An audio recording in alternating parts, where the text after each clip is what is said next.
Alright, so this video we're going to look at vectors.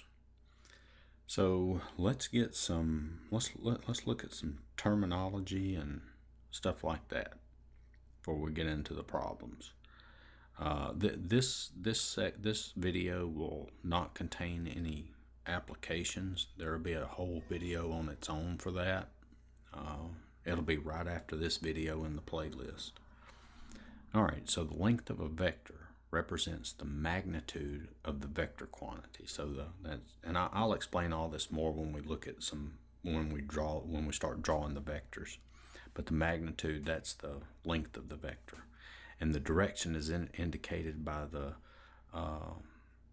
position. That should just have one of them there. Position of the vector and the arrowhead at the end. So that's the angle. Okay, that would be your angle theta. And some notation here. This AB is used to name a vector with initial point A and terminal point B. Alright, so a vector has an initial point and then a terminal point at the arrowhead, and that would be vector AB. Alright, and typically in the textbooks, when you see vectors, they represent vectors with bold letters, and we can't really write bold letters, so what we do is we put a arrow above it to represent a vector. And the order of the A and B, that's important, because if we had something like this, if we had BA like that, that would be vector with initial point B and terminal point A. Okay, so that would be different. Alright, so a vector whose endpoints are not specified is named by a single uppercase or lowercase letter. For example, this capital B or the lowercase b are names of vectors. So instead of representing a vector with two letters, we can do it with just one. Okay, and you can use upper or lowercase, and once again, you can see the arrows above. Alright. The magnitude of a vector A is written like this. This is how we represent the magnitude of a vector, the length of the vector, with these absolute value symbols here. So two vectors are equal if they have the same magnitude and the same direction. That's how we know if they're the same. All right. And for any scalar k and vector A, k times vector A is a vector with magnitude k times the magnitude of A. And I'm going to show you that in some examples, what that means. Okay, so that right there, that's going to get us started. All right, so let's look at this. All right, so we've got some examples here. So here we have vector A, and then here we have the negative of vector A. So you can see all that is it's just going in the opposite direction. It's the same length, just in the opposite direction. All right, and then here we have 2 times vector A. This is what that last statement was talking about, the scalar.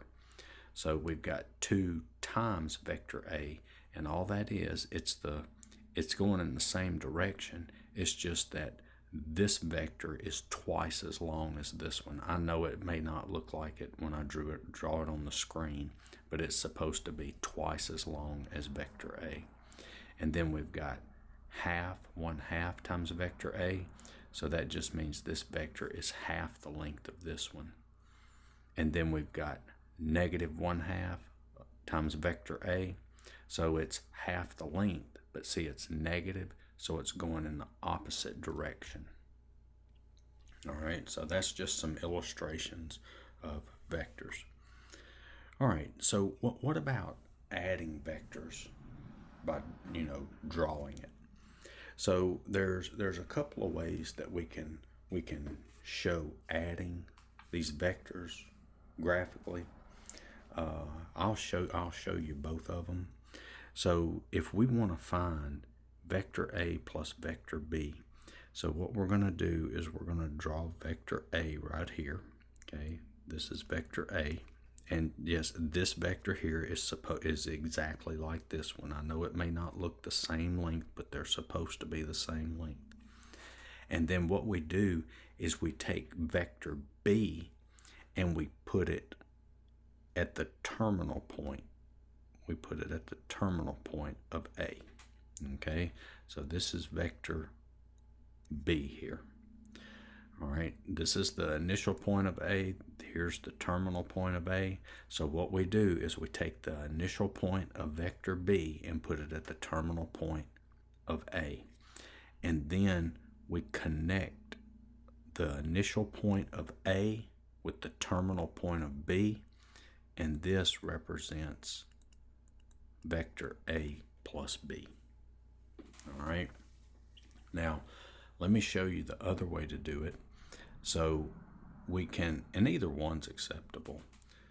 So we have vector A here, all right, and then we take the initial point of vector B and we put it at the initial point of A. So you put the initial points together. And then what we do is we draw like a parallelogram. So we're gonna extend this out. It's like we're taking this vector B and putting it up here, and then we take A and put it along like this. You see that? And what it does is it forms a parallelogram. This right here is how we'll look at things when we're doing applications with vectors. This will come into play. And then all you do is you connect this initial point with where they meet right here. And this vector here is vector A plus B. So it's the same thing. It's just two different ways of how we did it. And I know it may not look exactly the same, the lengths of A plus B, but they are, okay? It's just, drawing these things. You're not going to draw them exactly the same. I don't have a ruler or anything. All right? So that's just that's a graphical representation there. All right? And this would be your resultant vector. Okay, and that's your resultant vector. All right, so now let's come down here and talk about horizontal and vertical components. So if we have an XY coordinate system here, all right, so here's your, if you have a position vector, okay, this vector W is your position vector. That means its initial point is at the origin. See the initial point at the origin. And here's your direction angle. That's theta. That's, it doesn't have to be in this quadrant here. It can be over here or here. It could be here in the fourth quadrant, okay? That's the position of the vector. All right, so we have a horizontal and a vertical component, okay? And you see how they meet here, and there's that vector W right there, and they meet where the vertical and horizontal component come together here when we draw that box in there. So as it says, if the vector W has magnitude R, direction angle theta, horizontal component W sub X, and vertical component W sub Y, then the magnitude of the horizontal, okay, so remember W sub X, that is the horizontal component, and W sub Y is the vertical component. All right, so if we want to get the magnitude of these vectors, well, the magnitude of the horizontal component W sub X is R times cosine theta, and the magnitude of the vertical component W sub Y is R times sine theta. Okay, so let me just show you how we can get that. So let's just look at this horizontal component here. Okay, let's look at this. So you can see we've got vector W. Here's the horizontal component, and here's theta. Okay, so vector W has magnitude R. So what they're doing is they're just saying, okay, instead of vector W, they're just labeling this length here R. That's what they're doing. All right. I mean, if we wanted to, we could use the magnitude of W instead of R. That would be the same thing. So for R, we could use that instead, but this book's using R. All right. So you notice this horizontal component, this is the side adjacent to theta, and this R here, that's the hypotenuse.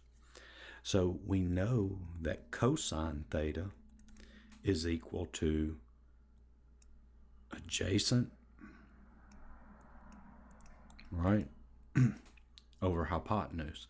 And then if we solve for W sub x, that's going to give us what? R times cosine theta. And there it is right there.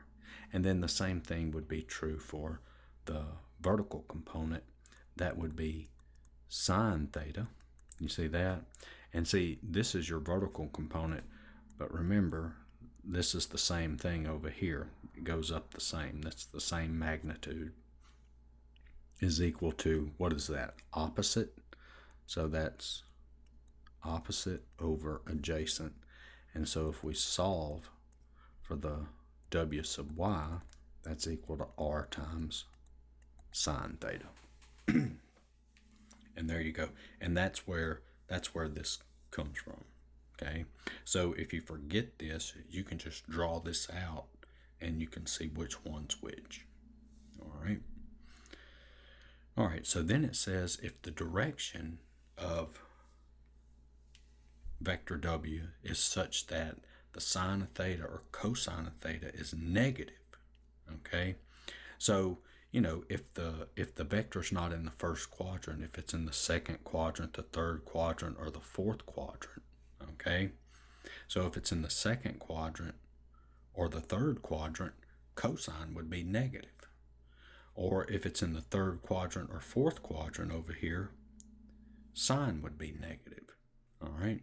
So what they're saying is if sine or cosine's negative, then you're going to get a negative number. So it's saying if the direction of vector W is such that sine theta or cosine theta is negative, then we can take the absolute value, and that would give us a positive number there. All right. All right, so hopefully all that makes sense. All right, so let's look at this. So find the magnitude of the horizontal and vertical components for a vector V with magnitude 8.3 and direction angle 21.3. All right. So, well, let's find it. And look, if we want to, we can come over here and we can draw this thing out. So we know we're here, right? There's our vector. That's 121.3 degrees. You see that? All right. And then we would have, if we drop this down, bring this over, see, this would be your vertical component, and that would be your horizontal component. All right. That's what it would look like if we draw it out. But remember what it says. It says let's see which one. Let's find the horizontal component first. Okay, Vx. So we're looking for the horizontal component. And so what does it say? The horizontal component is R times cosine theta. So that's going to be R, which is, and let's go ahead and write this down. R equals 8.3 and theta is 121.3. So that's going to be 8.3 times the cosine of 121.3. And we will take the absolute value because cosine of 121.3, I mean, I don't know the exact number off, without putting it in my calculator. But what I do know is the cosine of this angle is negative because it's in the second quadrant. So I know this would give me a negative answer. So I'm going to take the absolute value, and that comes out to about 4.3. And so this would be the magnitude of the horizontal component. Now, let's find the magnitude of the vertical component. Well, that's 8.3 times the sine, right? See? There's my vertical component, r times the sine of theta of 121.3 degrees.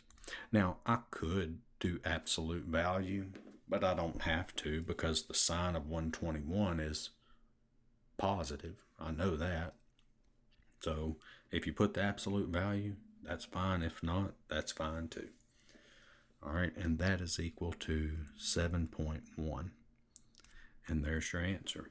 So we found the magnitude of this vector, which is 4.3, and we found the magnitude of this vector, which is 7.1.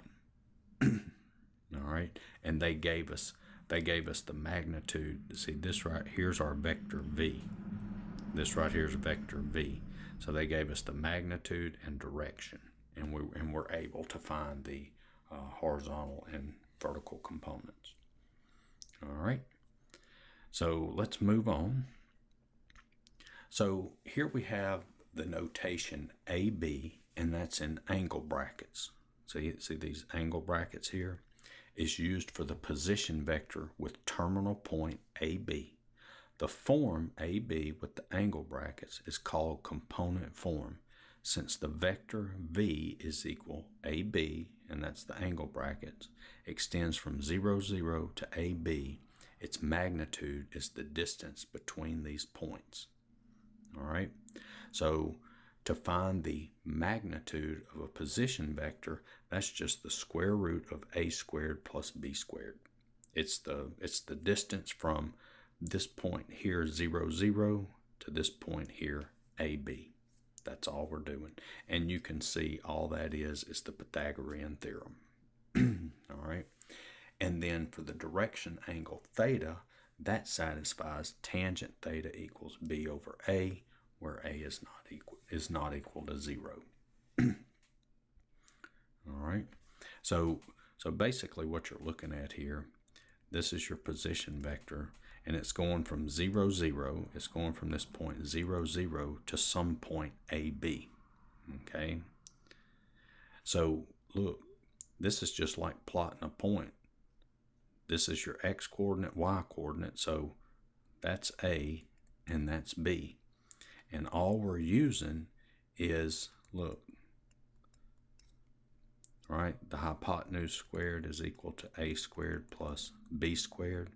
So then I take the square root of both sides.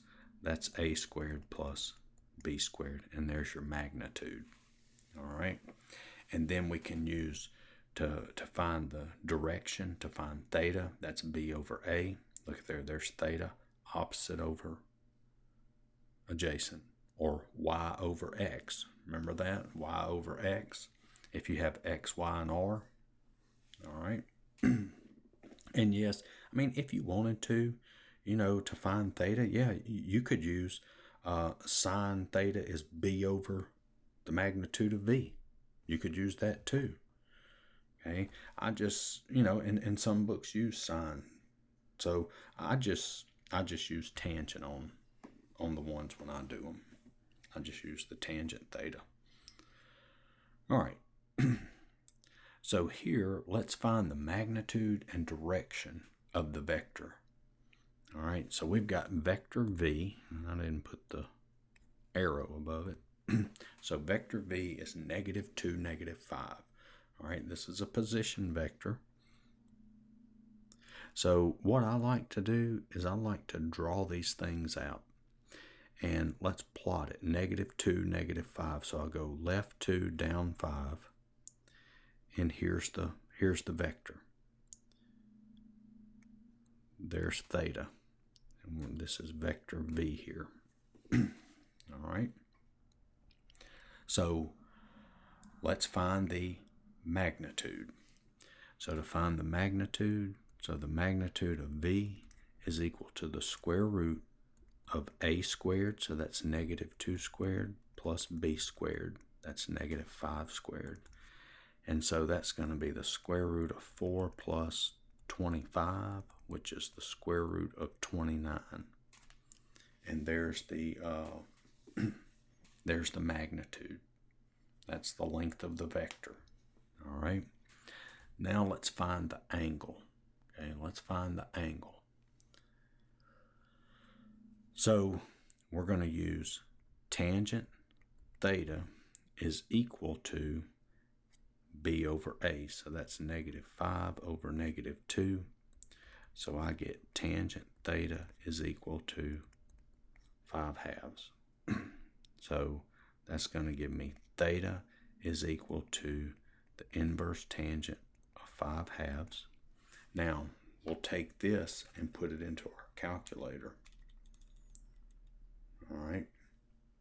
So put this into your calculator. So inverse tangent of 5 divided by 2, that is equal to 68.2.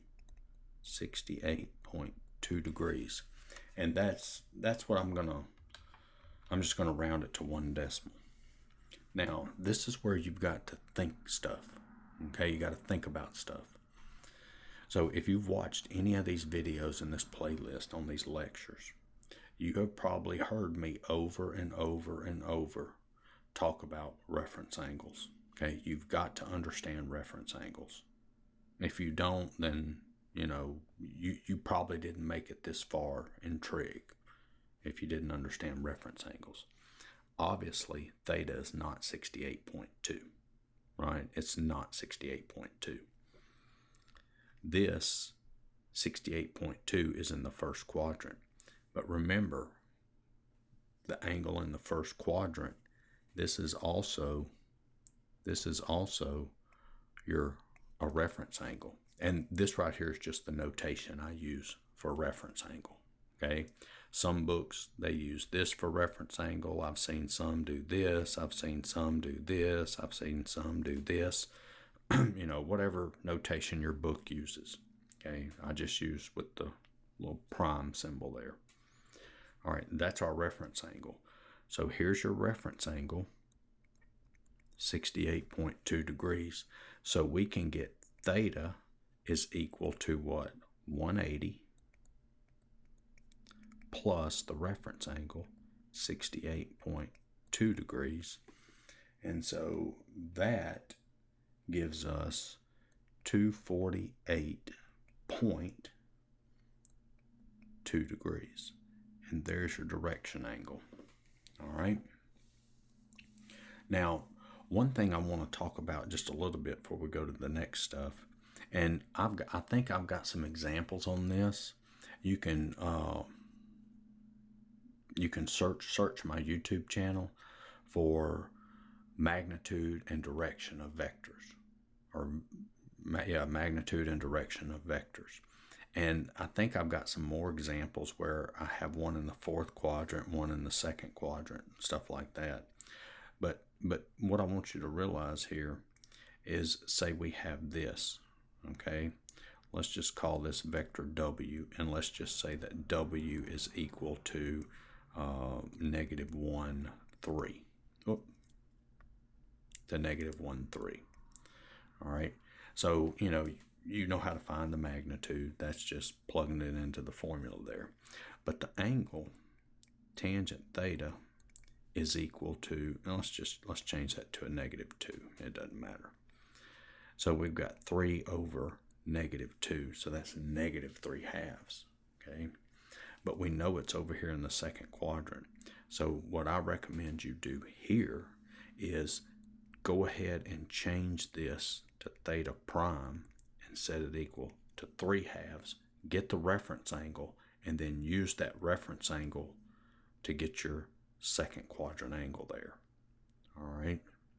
If that doesn't make sense, go find one of those videos on magnitude and direction of vectors, and I'm sure I've got a problem like that in there. All right. So So what we're doing by changing it from negative to positive is we're making it to where we can find the reference angle to use that reference angle to find the second quadrant angle. Just like we did it up here. We had to use the reference angle to find our third quadrant angle there. All right, because if you take the inverse sine of a negative number, what does that do? That gives you a negative angle measure. I'm sorry, not the inverse sine. If you take the inverse tangent of a negative number, then that's going to give you a negative angle measure. So that's why we change it to positive. So when we take the inverse tangent of positive 3/2, it'll give us a positive angle in the first quadrant, and we just use that as our reference angle. All right. All right, so the next problem, the next example, let's just read it first. Find the component form for a vector of magnitude 40 miles per hour with direction angle 330 degrees. All right, so let's draw it, and then I'll need to go back up top to just kind of show you something real quick. All right, so it's 330 degrees. All right, 330. And this is 330. And I don't know, I guess we just call this vector V here. And we know the magnitude, right? See, the magnitude is 40. So magnitude is equal to 40. And what they want us to do is they want us to find the component form of the vector. All right, so remember the component form is this form right here. See, the form AB is called component form. All right, so look, all we're doing to find the component form, we need A, we need B. All right, so remember, since the vector extends from 0, 0 to the point AB, okay, to the point AB. So it's extending to this point out here, AB. And if I drop this down like this is A, this is B. You see that? This is a right angle. So what formulas are we using? That horizontal and vertical component form, right? See, we know the angle, and so now we can find it. We've got the magnitude. Remember, this is the y coordinate, right? And isn't the sine? Let me show you this. If we want to find B, see, we know this. This is equal to 40, right? So look at this. If I take the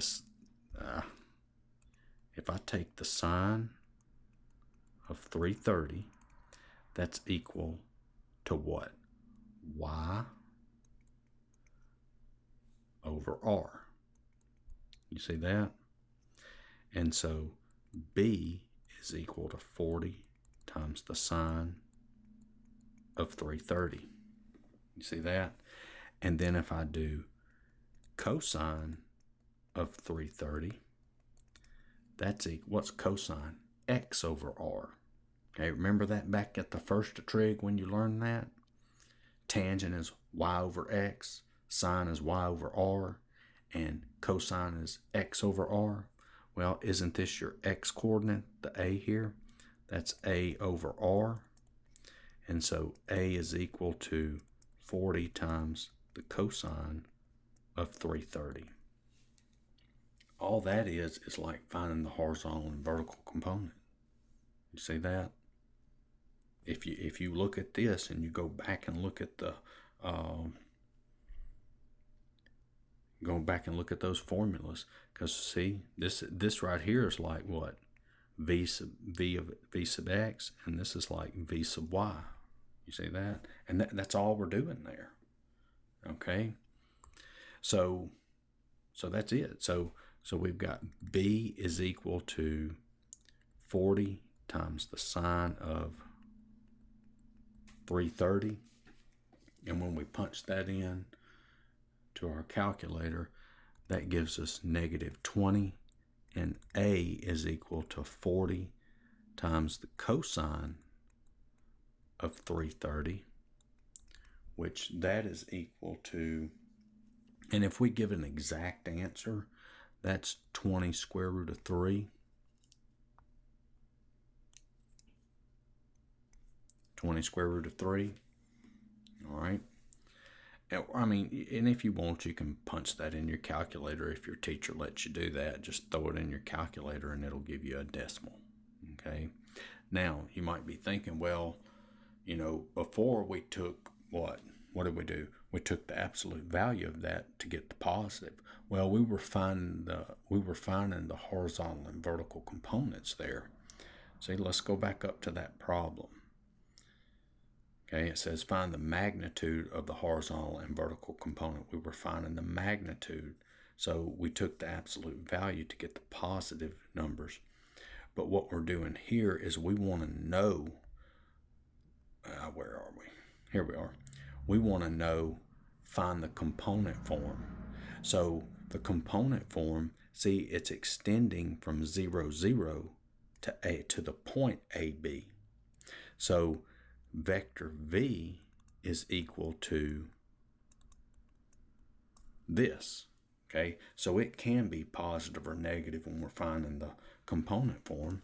And so V, see, basically what we're doing is we're looking for these point coordinates here, aren't we?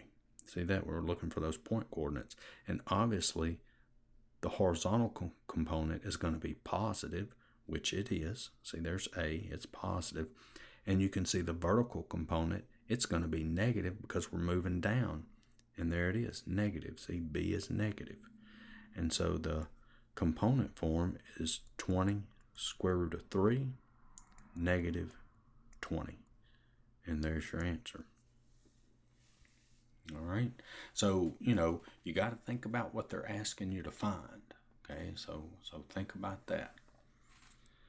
All right, now let's look at this, vector operations. It says for any real numbers A, B, C, D, and K, this vector plus this vector is equal to A plus C, B plus D. So all you're doing, you're adding the first components together, you're adding the second components together. And then if we have a scalar times a vector, you just multiply each component times that scalar. And then if we have vector A is A sub 1, A sub 2, then the negative is, well, we'll just change the sign of each of them to a negative. And then when we subtract vectors, you just subtract the components together. Just subtract the components. Now, notice here what I did. So what I did here is I changed this to addition and then changed the sign of each term. Okay, you see, that's all I did, is I changed it to an addition, then changed the sign of each term. All right, now you can do that or you cannot do that. That, as far as I'm concerned, I leave that up to the student. But what I tell the student is it's a lot easier to add than it is to subtract. All right. I would recommend if you're subtracting vectors, if you're subtracting them, I would recommend changing it to addition, changing this to an addition sign, and then changing the sign of each term. Okay?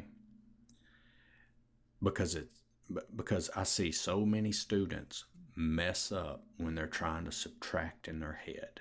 Students have a lot easier time adding in their head rather than subtracting. All right? So it's kind of like this. It's kind of like if you remember when you had like 5 minus 2. I know everybody knows that's 3, but remember you could write it like this. You know, change it to an addition. Or if you had this, negative 5 minus, or negative 5, well, not plus. We want minus. Minus, say, negative 4. So that's negative 5. change this to a plus and then change this to a positive 4. See, it's just easier to add them than it is to subtract them. See, it's easier to see this as -1 rather than seeing this as -1. That's all I'm saying. All right, so the dot product of the two vectors, u and v, so if we have two vectors, u and v, u is AB, v is CD, so is denoted by u, v, there's a dot in the middle, this is the dot product, it's just AC plus BD. So it's just A times C plus B times D. And that's all you're doing. That's the dot product. All right, so let's look at several examples here. So we've got three vectors here, R, S, and T, and they want us to do these operations here. All right. So let's look at the first one. So this is just what? -4 times vector S, which is -1, 5. So what do we do here? Well, here we multiply, so that's going to be 4, -20. So I multiplied the 4 to each component. All right. So what about the next one? R, which is 3, -2, plus S, which is -1, 5. And so 3 plus -1 is 2. -2 plus 5 is 3. And there's your answer. All right. All right, so let's take a look at this one. This is 4 times vector R, which is 3, -2 minus 2 times vector T, which is 4, -6. All right, so how are we going to go about solving this? Well, let's multiply the scalars. So we're going to multiply the 4 to each one and the -2 to each one. So this is going to be 12, -8. All right, and then we've got -8, 12.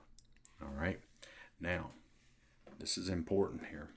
So I multiplied the -2 to each one. Okay, I multiplied the -2 to each one. So since I multiplied by -2, that's going to put a plus in between them. Okay, now I want you to also realize I could have written this. I could have done 8, -12. Just multiplied the +2 to each one. If I would have done that, I would have kept the minus sign in front. All right. But since I multiplied through by -2, that's going to change this out here to a positive. All right. And then we just add. So that's going to be 12 plus -8 is 4, and -8 plus 12 is 4. Okay, so that's just 4, 4. All right. So, you know, hopefully all this is making sense. All right, so let's look at another one. All right, so we've got R plus S over 2.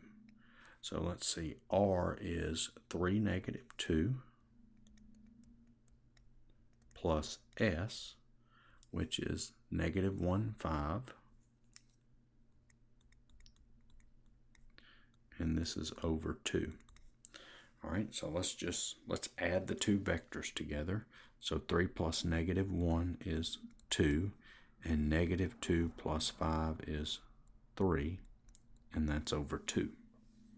And so now we just divide the 2 into each one. So that's going to leave us with 1, 3/2. And there's your answer. All right, now let's do the dot product. So I've got S, which is -1, 5, dot T. Let's see, T is 4, -6. That's 4, -6. And so remember, the dot product is just this times this plus this times this. So multiply the first components plus then multiply the second components. And so this is going to be -1 times 4 plus 5 times -6. And so that's going to be -4 minus 30, which is -34. And there's your answer. And that's the dot product. All right, so let's look at this one. Is this the last? No, we got a little more to do. It's not much more. Just hang in there. I mean, if you made it this far, there's no reason to quit watching now. You're going to be a lot smarter after you watch this video, hopefully. All right. So if vector A and vector B are non-zero vectors and alpha is the smallest angle between them, then cosine alpha is equal to the dot product of AB divided by the magnitude of A and the magnitude of B. All right, and here, alpha is going to be between 0 and 180 degrees. All right, so this is the formula you use. This is what you use to find the angle between two vectors. All right, so we found earlier the direction angle, but remember the direction angle, that's the angle from between the x-axis and the vector. But this is just any two vectors out there. What's the angle in between them? And let's find the angle in between them, and then I'll draw a picture of it and show you what we found. All right. So I know that cosine alpha is equal to, now what I like to do here, see they just give me the two vectors here. What I like to do is just maybe label this one A and label this one B. If you wanted to, you could label it U and V. Okay, just name it something. Okay, so, some books like to use U and V. Some books use A and B.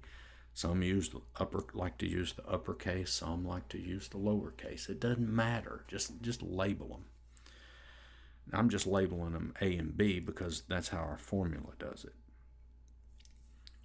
All right, so I've got the dot product of A and B over the magnitude of A, the magnitude of B. Okay, all I did, I just rewrote the formula. That's it. I wrote the formula down. All right, so now let's find the angle between them. So what I like to do, I like to just come over here and say, okay, let's find the dot product. I just find each one individually and then plug it back in. So this is going to be -3, 2, 4, 5. Okay. So this is going to be -3 times 4 plus 2 times 5. So what is that? Is that -2? So that's -12 plus 10 is -2. Okay. And then let's find the magnitude of A. Well, the magnitude is what? The square root of A squared plus B squared. So that's what? 9 plus 4. So that's the square root of 13. And then let's find the magnitude of B. So that's going to be the square root of 4 squared plus 5 squared. That's what? 16 plus 25 is 41. So I found everything. You see that? So now let's plug everything in. So I've got cosine alpha is equal to the dot product of AB, which is -2, over the magnitude of A, which is the square root of 13, magnitude of B, which is 41. So I get cosine alpha is equal to, now I'm going to have to I have to throw that into my calculator. All right, and so that's what I get when I put this into my calculator. And so remember, alpha is the inverse cosine of that. And so I get alpha is equal to 94.97 degrees. I just rounded to 2 decimal places. But that's the angle between those two vectors. So let me just show you what that looks like. 1, 2, 3, 4. 1, 2, 3, 4, 5. 2, 3, 4, 5. All right, so I mean, no, it's probably not going to look that good because my marks aren't evenly spaced, but it's going to give you an idea. So -3, 2 is about right in there. And then, so that's vector A. Okay, that's vector A. And then we've got 4, 5. That's up here. Right there. Okay, so this is vector A. This is vector B of how I labeled them. And this is what you found. This is the 94.97 degrees. We found the angle between them. And, you know, it kind of doesn't look that bad. It looks a little more than 90 degrees. So, but that's what you're finding. You're finding the angle between two vectors. All right. All right, so let's look at this. Unit vectors. So we have unit vector I, which is the vector 1, 0. Vector J is the vector 0, 1. And we can write these vectors, okay? Notice how we've been writing the vectors in component form here. Well, we can write it in IJ form, all right? We can write them in IJ form, or a linear combination of vectors I and J. All right, so if we have vector V as AB, then we can write vector V as A times vector I plus B times vector J. All right, and that's, you know, that's what you found. That's just how you rewrite it in this form. This form here, you'll see this form more often in calculus and stuff. I mean, you'll see it some in trig, but you see it more often in calculus. So let's write each vector as a linear combination of the unit vectors I and J. So we're going to put it in that IJ form.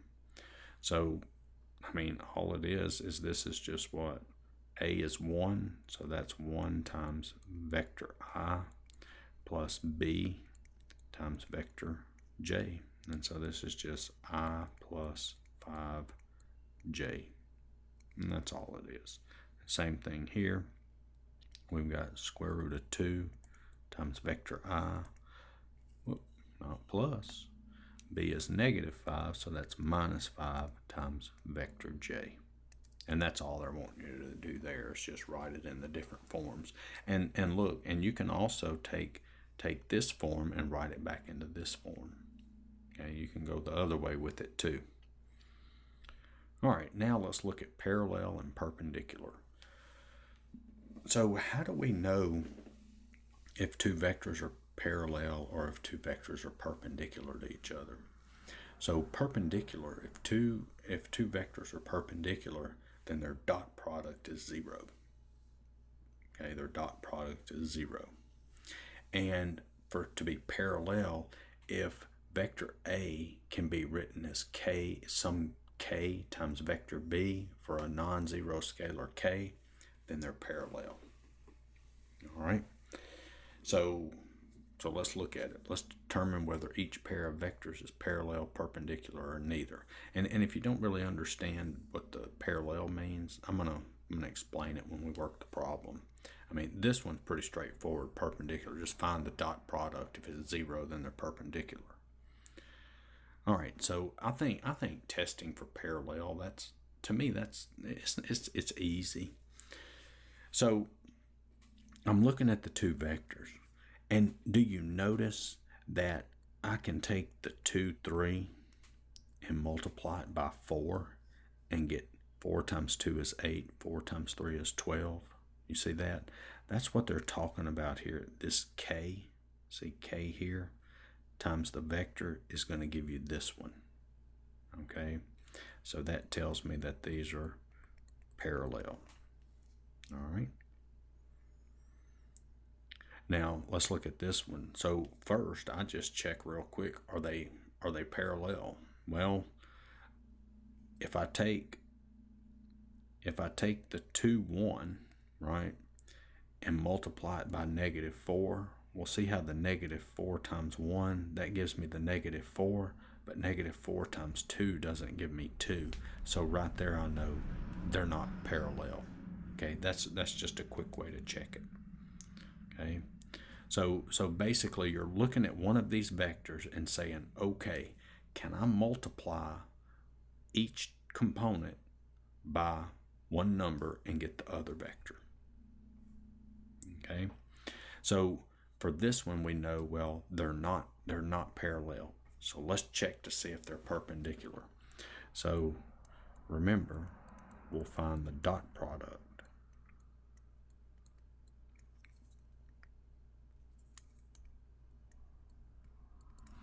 All right, so that's 2 times 2 plus -4 times 1, which is 4 plus -4, which is 0.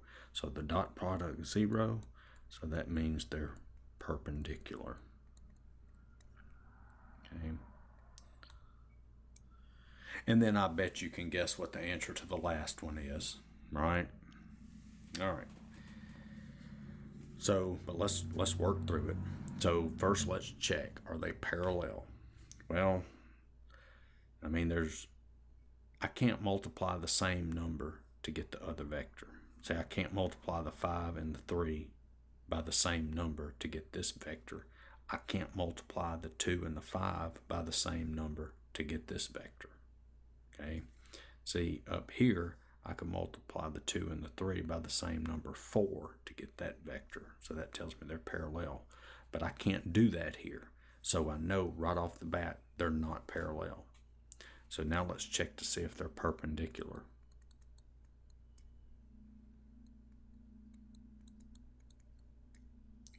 So that's going to be 5 times 2 plus 3 times 5, and that's 10 plus 15, which is 25.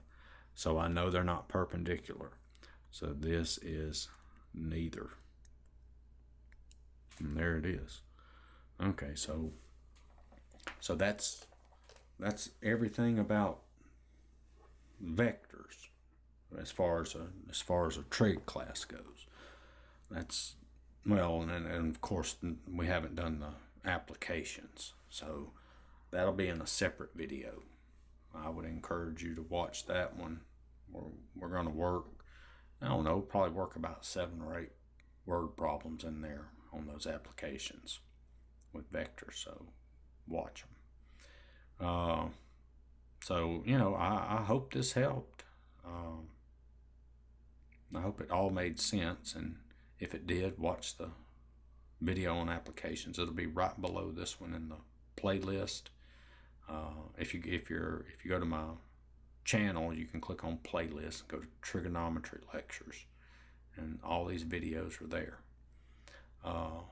So, you know, check them out. Give me a like, share, and subscribe.